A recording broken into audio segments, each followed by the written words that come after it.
मैं भारत का एक छोटा सा गुरुओं का बेटा हूँ। मेरा नाम चंद्रशेखर आज़ाद जी। और आज हम लोग जो हैं दरबार से मत्था टेकने के लिए आए हैं।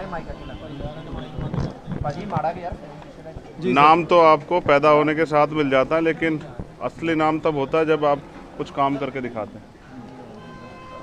तो संतों गुरुओं के आशीर्वाद से, उनके उपदेश से आज भी इस देश में मानवता के भले के लिए लोग संघर्ष कर रहे हैं, भाईचारे के लिए संघर्ष कर रहे हैं। तो मैं भी दरबार साहिब अरदास करने आया हूँ कि इस देश का जो भाईचारा है वो बना रहे। इस देश में जो कमज़ोर तबके हैं उनके भले के लिए, उनको खड़े करने के लिए जो गुरुओं ने पहले से प्रक्रिया जो है प्रयास किए वो आगे बढ़े। और यहाँ इंसानों को, इंसानों जैसा जीवन जो है, जो सिक्खी में का गुण है, जो सिक्खी की पहचान है कि मानव मानव एक समान, वो बना रहे, जो अभी किन्हीं कारणों से नहीं बना हुआ है। तो आज देश के हालात में ये कहना कोई बड़ी बात नहीं है कि देश के हालात जो हैं वो बड़े कमज़ोर किए जा रहे हैं षड्यंत्र करके। ऐसे में हमें एकजुट रह के अपने प्रदेश के लिए भाईचारे की एक नई पहल करनी चाहिए, और जो कमज़ोर लोग हैं जिनको अधिकार नहीं मिले, उनके अधिकार किस तरह से मिले, इसके लिए भी संघर्ष करना चाहिए। उसी कार्य को हम लोग आगे बढ़ा रहे हैं। गुरुओं ने जो कुर्बानियाँ दी हैं, उन कुर्बानियों से हमें सीख लेनी चाहिए कि किस तरह से जो है एक अच्छे विचार के लिए, एक अच्छे रास्ते के लिए, मानवता के भले के लिए कुर्बानियाँ सदियों से जो है दी गई और आगे भी देते हम लोग जो है रहेंगे। कौन लोग देश को कमजोर करते हैं? ये वो लोग हैं जो नहीं चाहते इस देश में भाईचारा बने। कौन है? और ये सब आरएसएस बीजेपी के लोग, ये वो लोग हैं जो इस देश को बांट के रखना चाहते हैं। ये वो लोग हैं जो ऊंच नीच की भावना पैदा करते हैं। तो इसलिए ऐसे लोगों से हमें अपने लोगों को सावधान रखना। लेकिन जो हिंदू राष्ट्र की बात कर रहे हैं, लेकिन ईसाई धर्म में परिवर्तन जो हो रहा है, चाहे वो हिंदू धर्म हो चाहे वो सिख धर्म हो, बड़ी संख्या में हो रहा है। तो फिर ये प्रचार कहाँ रह गया? फिर हिंदू राष्ट्र के लिए प्रचार कहाँ है? देखिए, ये सेकुलर मुल्क है, इसमें संविधान है। सभी धर्मों, पंथों को अपनी पूजा अर्चना, उपासना करने का अधिकार है और उसको आगे बढ़ाने का अधिकार है। एक मुल्क पहले से जो है धार्मिक हुआ था, पाकिस्तान के रूप में, उसका हमने इतिहास देख लिया कि उनको कितनी कीमत चुकानी पड़ी। हम अपने देश को ताकतवर देखना चाहते हैं और जिसकी पहचान है वो बनी रहनी चाहिए। मुझे लगता है किसी एक धर्म के बारे में अगर प्रयास किया जाएगा तो इससे बड़ा नुकसान होगा, देश में कॉन्फ्लिक्ट पैदा होगा, वो नहीं होना चाहिए। जथेदार साहब से आपकी जो बातचीत हुई उसका सारांश बता दीजिए। कितनी देर मीटिंग? देखिए, मेरे मन में बहुत सारे सवाल थे जी। एक बड़ा सवाल ये था कि बाबा साहब अम्बेडकर ने ये सिक्खी क्यों एक्सेप्ट नहीं की। ये जो सवाल है आज, इसका जो सवाल का जो जवाब है वो भी मुझे यहाँ से मिला, थोड़ा इस तरफ, इस किताब के रूप में। तो आज जत्थेदार साहब से मिलके बहुत सारी जो जानकारियाँ थी वो हासिल की, क्योंकि मैं सीखने के समय में हूँ। धीरे धीरे हम लोग सीख रहे हैं। तो ये भी एक ऐतिहासिक जगह है जहाँ से आप सीख सकते हैं।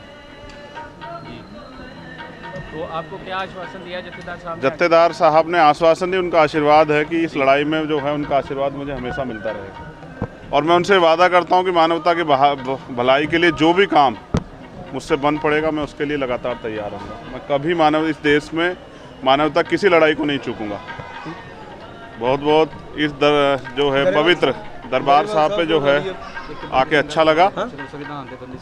अच्छा, एक पंजाब के साथ एक बड़ा क्राइसिस चलता आ रहा है कि हमारे जो सिख कैदी हैं उन्हें 30-30, 35-35 साल से जेलों में बंद रखा गया। संविधान की भावना के उल्ट काम चल रहा है।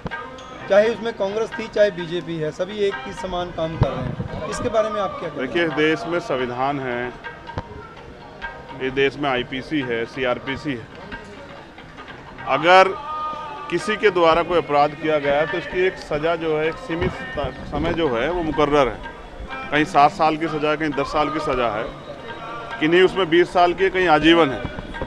लेकिन जिनकी सज़ाएं पूरी हो गई उनको राजनीतिक एजेंडे सेट करने के लिए जेल में नहीं रखना चाहिए। मेरी पिछली सरकारों से, तो अब उनकी तो है ही नहीं, जिनकी है उनसे अपील है कि वो मानवता का भी ध्यान रखें, जानबूझ के अपने राजनीतिक षड्यंत्र को कामयाब करने के लिए किसी को बंद ना रखे।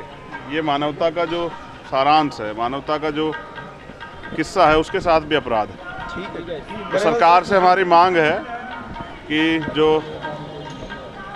बंदी सिख हैं उनको तो जल्दी से जल्दी रिहा करें, जिससे कि न्याय उनके साथ न्याय हो, क्योंकि अगर किसी के साथ अन्याय होता और चुप्पी रखी जाती है तो ये गलत है। जिनके साथ अन्याय हो रहा है उनकी लड़ाई लड़नी पड़ेगी, इसलिए मैं सरकार से मांग करता हूं कि बंदी सिखों को जल्दी जल्दी रिहा करें। गरेवाल साहब तुसी दसो कि जो हैं आगे बढ़े और देश की तरक्की में योगदान करें। वाहेगुरु जी का खालसा, वाहेगुरु जी की फतेह। आ रहा है तो क्या हम ये मान सकते हैं कि आपकी भीम आर्मी और सिखों की कुछ राजनीतिक सांझ बन सकती है? ये दरबार साहिब है, ये धर्म की जगह है। ओके।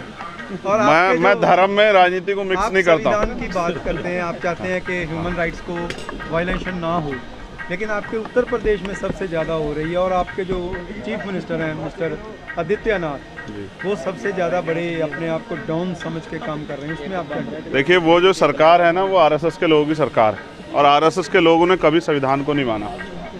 आरएसएस के लोगों ने हमेशा कमज़ोर को दबाने का काम किया। उन्होंने देश के संविधान के खिलाफ सारे काम किए। जिन पे बंदी सिखों पे हम बात कर रहे हैं वो भी संविधान के विरुद्ध काम हो रहा है। जो भी संविधान के विरुद्ध काम होगा और जो भी करेगा, हमारे यहाँ सबसे ज़्यादा अन्याय हो रहा है, मैं इस बात को मानता हूँ। वहाँ हिटलरशाही चल रही है, लेकिन ये कुदरत का निज़ाम, प्रकृति परिवर्तन करती है। जब अन्याय बढ़ेगा तभी अच्छे लोग एकजुट होकर इस लड़ाई को लड़ेंगे। वाहिगुरु जी का खालसा, वाहिगुरु जी की फतेह। वाहिगुਰੂ जी का ਖਾਲਸਾ, ਵਾਹਿਗੁਰੂ ਜੀ ਕੀ ਫਤਿਹ। ਚੰਦਰ ਸ਼ੇਖਰ ਆਜ਼ਾਦ ਇੱਕ ਦੁਨੀਆ ਦੇ ਅੰਦਰ ਤੇ ਖਾਸ ਤੌਰ ਤੇ ਹਿੰਦੁਸਤਾਨ ਦੇ ਅੰਦਰ ਇੱਕ ਬੜਾ ਚੰਗਾ ਨਾਂ ਹੈ। ਜਿਹੜੀ ਯੂਪੀ ਹੈ, ਜਿੱਥੋਂ ਹਿੰਦੁਸਤਾਨ ਦੀ ਸਰਕਾਰ ਬਣਦੀ ਹੈ, ਯੂਪੀ ਦੇ ਵਿੱਚ ਇਸ ਆਜ਼ਾਦ ਨਾਮ ਦੇ ਇਸ ਨੌਜਵਾਨ ਨੇ ਯੂਪੀ ਨੂੰ ਹਿਲਾ ਕੇ ਰੱਖਤਾ। ਸੈਂਟਰ ਹਿਲ ਚੁੱਕਿਆ। ਉਹਦਾ ਕਾਰਨ ਕੀ ਹੈ ਕਿ ਇਹ ਦੱਬੇ ਕੁਚਲਿਆਂ ਦੀ ਗੱਲ ਕਰਦੇ ਨੇ। ਗੁਰੂ ਸਾਹਿਬਾਨ ਨੇ ਸਾਨੂੰ ਇਹ ਕਿਹਾ ਸੀ ਕਿ ਇਨ ਗਰੀਬ ਸਿੱਖਨ ਕੋ ਦਿਉ ਪਾਤਸ਼ਾਹੀ ਯਾਦ ਕਰੇ ਹਮਰੀ ਗੁਰਿਆਈ। ਦੱਬੇ ਕੁਚਲੇ ਲੋਕਾਂ ਦੀ ਆਵਾਜ਼ ਬੁਲੰਦ ਕਰਨ ਵਾਲਾ ਅੱਜ ਭੀਮ ਆਰਮੀ ਦਾ ਜਿਹੜਾ ਸੇਵਾਦਾਰ ਹੈ, ਉਹ ਦਰਬਾਰ ਸਾਹਿਬ ਆਇਆ। ਸਾਡੇ ਲਈ ਬੜਾ ਸਤਿਕਾਰ ਹੈ। ਸਿੰਘ ਸਾਹਿਬ ਦੇ ਕੋਲ ਇਹਨਾਂ ਨੇ ਦਰਸ਼ਨ ਕੀਤੇ ਨੇ, ਇਹਨਾਂ ਨੇ ਵਿਚਾਰਾਂ ਦੀ ਸਾਂਝ ਪਾਈ ਆ। ਮੈਂ ਇੱਕ ਇਨਸੀਡੈਂਟ ਤੁਹਾਨੂੰ ਅੰਦਰ ਦੀ ਦੱਸ ਦੇਣਾ ਚਾਹੁੰਦਾ ਕਿ ਦੁਨੀਆ ਦੇ ਅੰਦਰ ਜਿਹੜਾ ਸਿੱਖੀ ਨਾਲ ਪਿਆਰ ਰੱਖਦਾ, ਮਨੁੱਖਤਾ ਦੀ ਗੱਲ ਕਰਦਾ, ਮਾਨਵ ਅਧਿਕਾਰਾਂ ਦੀ ਗੱਲ ਕਰਦਾ, ਤਾਂ ਉਹ ਜਦੋਂ ਵੀ ਸਿੱਖ ਇਤਿਹਾਸ ਕਿਤੇ ਵਰਣਨ ਹੁੰਦਾ ਤਾਂ ਉਹਦੇ ਅੱਖਾਂ ਵਿੱਚ ਹੰਝੂ ਹੁੰਦੇ ਆ। ਅੱਜ ਜਦੋਂ ਸਾਹਿਬਜ਼ਾਦਿਆਂ ਦੀ ਗੱਲ ਚੰਦਰ ਸ਼ੇਖਰ ਯਾਦ ਕਰ ਰਿਹਾ ਸੀ, ਉਹਦੇ ਅੱਖਾਂ ਵਿੱਚ ਹੰਝੂ ਸੀ। ਇਸ ਗੱਲ ਦੀ ਅਸੀਂ ਕਦਰ ਕਰਦੇ। ਇਹਨਾਂ ਨੂੰ ਆਇਆਂ ਨੂੰ ਜੀ ਆਇਆਂ ਨੂੰ। ਸਾਡੀ ਲੜਾਈ ਉਸ ਬ੍ਰਾਹਮਣਵਾਦ ਦੇ ਖਿਲਾਫ ਹੈ, ਜਿਸ ਬ੍ਰਾਹਮਣਵਾਦ ਦੇ ਖਿਲਾਫ ਗੁਰੂ ਸਾਹਿਬ ਨੇ ਸਾਨੂੰ ਸਥਾਪਿਤ ਕੀਤਾ। ਗੁਰੂ ਸਾਹਿਬ ਨੇ ਜਿਹੜੀ ਸਿੱਖ ਕੌਮ ਸਾਜੀ। ਸੋ ਇਸ ਕਰਕੇ ਦਲਿਤ ਦੀ ਕੋਈ ਵੀ ਗੱਲ ਆਉਂਦੀ ਹੈ, ਕਿਉਂਕਿ ਗੁਰੂ ਸਾਹਿਬ ਨੇ ਦਲਿਤਾਂ ਨੂੰ ਸਤਿਕਾਰ ਦਿੱਤਾ, ਪਛੜਿਆਂ ਨੂੰ ਸਤਿਕਾਰ ਦਿੱਤਾ। ਅੱਜ ਇਹ ਸਾਡੇ ਕੋਲ ਆਏ ਨੇ। ਤਖਤ ਸਾਹਿਬ ਵੱਲੋਂ ਵੀ ਸਤਿਕਾਰ ਮਿਲਿਆ। ਸ਼੍ਰੋਮਣੀ ਗੁਰਦੁਆਰਾ ਪ੍ਰਬੰਧਕ ਕਮੇਟੀ ਦੇ ਇੱਕ ਸੇਵਾਦਾਰ ਹੋਣ ਦੇ ਨਾਤੇ ਇਹਨਾਂ ਨੂੰ ਜੀ ਆਇਆਂ ਕਹਿੰਦੇ ਆ। ਦਿਲ ਤੋਂ ਇਹਨਾਂ ਦੀਆਂ ਗਾਇਨਾਂ ਦਾ ਸਤਿਕਾਰ ਕਰਦੇ ਹਾਂ। ਅਸੀਂ ਪੂਰਾ ਆਸ ਕਰਦੇ ਹਾਂ ਕਿ ਇਹ ਜਿਹੜੀ ਲੜਾਈ ਲੜਨਗੇ, ਦਲਿਤ ਦੀ ਲੜਾਈ, ਦੱਬੇ ਕੁਚਲੇ ਲੜਾਈ ਦੇ ਵਿੱਚ ਅਸੀਂ ਪੂਰਾ ਸਾਥ ਦੇਵਾਂਗੇ। गरेवाल साहब एक किताब लिखी है जिहदे ते 2 फोटोआं बणीਆਂ ਹੋਈਆਂ ਨੇ। फोटोआं तो सारे भली भांति जानते हैं। एक बड़ा वड्डा साका होया सी इत्थे डॉक्टर अंबेडकर जिहड़ा सिख धर्म ਨੂੰ ਅਪਣਾਉਣ ਲਈ ਪਹੁੰਚੇ ਸਨ। ਮੈਨੂੰ ਬੜੀ ਚੰਗੀ ਗੱਲ ਲੱਗੀ। ਵਾਪਸ ਭੇਜ ਦਿੱਤੇ ਗਏ। ਮੈਨੂੰ ਇੱਕ ਚੰਗੀ ਗੱਲ ਲੱਗੀ ਹੌਸਲੇ ਦੇ ਆਗੂਆਂ ਵੱਲੋਂ ਕਿ ਇਹਨਾਂ ਦੇ ਮਨ ਦੇ ਅੰਦਰ ਇੱਕ ਖਿਆਲ ਲੈ ਕੇ ਆਏ ਨੇ। ਇੱਕ ਲੀਡਰ ਹੁੰਦਾ ਜਿਹੜਾ, ਉਹ ਆਪਦੀ ਜਾਤੀ ਦੇ ਆਪਦੇ ਜਿਹੜੇ ਵਰਗ ਦੇ ਲੋਕਾਂ ਦੇ ਬਾਰੇ 'ਚ ਜੋ ਸਵਾਲ ਰੱਖਦਾ, ਅੱਜ ਇਹਨਾਂ ਨੇ ਸਵਾਲ ਜਿਹੜੇ ਕੀਤੇ ਉਹਦੇ ਸ਼ੰਕੇ ਨਿਵਰਤ ਕੀਤੇ। ਤੇ ਇਹ ਗੱਲ ਇਹਨਾਂ ਨੂੰ ਜਥੇਦਾਰ ਸਾਹਿਬ ਨੇ ਜ਼ਿਕਰ ਕੀਤਾ ਕਿ ਇੱਕ ਕਿਤਾਬ ਹੈ ਜਿਹੜੀ ਸਬੂਤਾਂ ਸਹਿਤ ਹੈ ਕਿ ਭੀਮ ਰਾਓ ਅੰਬੇਦਕਰ ਸਿੱਖ ਕਿਉਂ ਨਹੀਂ ਬਣ ਸਕਿਆ। ਇਸ ਦੇਸ਼ ਦੇ ਉਦੋਂ ਜਿਹੜੇ ਕਾਬਜ ਲੋਕ ਸੀ, ਜਿਹੜੇ ਅੰਗਰੇਜ਼ਾਂ ਦੇ ਟਾਊਟ ਸੀ, ਮਹਾਤਮਾ ਗਾਂਧੀ ਵਰਗੇ, ਉਹਨਾਂ ਲੋਕਾਂ ਨੇ ਅੰਬੇਦਕਰ ਸਾਹਿਬ ਨੂੰ ਸਿੱਖ ਬਣਨ ਤੋਂ ਰੋਕਣ ਦੇ ਵਿੱਚ ਵੱਡਾ ਰੋਲ ਅਦਾ ਕੀਤਾ। ਇਸ ਕਿਤਾਬ ਦੇ ਵਿੱਚ ਇਹ ਸਾਰਾ ਵਰਣਨ ਹੈ। ਤੇ ਮੈਂ ਇੱਕ ਹੋਰ ਗੱਲ ਦੱਸ ਦਿਆਂ ਜਿਹਦੇ ਲਈ ਮੇਰੇ ਮਨ ਦੇ ਅੰਦਰ ਆਜ਼ਾਦ ਲਈ ਸਤਿਕਾਰ ਰਹੇਗਾ। ਇਹ ਕਹਿੰਦਾ ਵੀ ਇਸ ਕਿਤਾਬ ਦਾ ਮੈਂ ਹਿੰਦੀ ਵਰਸ਼ਨ ਨਹੀਂ ਕਰਵਾਉਣਾ, ਮੈਂ ਇਸ ਕਿਤਾਬ ਨੂੰ ਪੜ੍ਹਨ ਵਾਸਤੇ ਪੰਜਾਬੀ ਸਿੱਖੂੰਗਾ। ਇਹ ਬਹੁਤ ਵੱਡੀ ਗੱਲ ਹੈ, ਅਸੀਂ ਇਹਦਾ ਸਤਿਕਾਰ ਕਰਦੇ ਹਾਂ। बोले सो निहाल। सत श्री अकाल। आजाद साहब, आपके साथ जो आपके साथी हैं उनके बारे में थोड़ा बता दीजिए, कौन कौन है? हमारी स्टेट की लीडरशिप है, यहाँ की हमारी हरियाणा की लीडरशिप है, और जो भी आपके माध्यम से मुझे देखेंगे ये सब तक संदेश चला जाएगा कि हमारी आस्था हमारे गुरुओं में, महापुरुषों में कितनी मजबूत है।